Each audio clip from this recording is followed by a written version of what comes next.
You know what oi means? What? Hay. It means hay.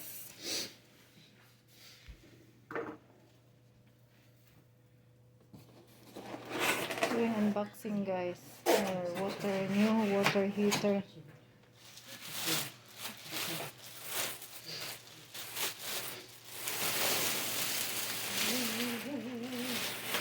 We're going to install this tomorrow.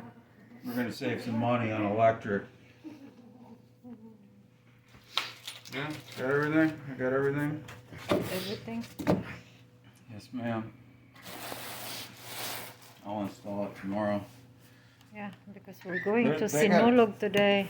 I got an insulation pad in here that I can put on this. I might not, because it's in a closet anyway. Okay.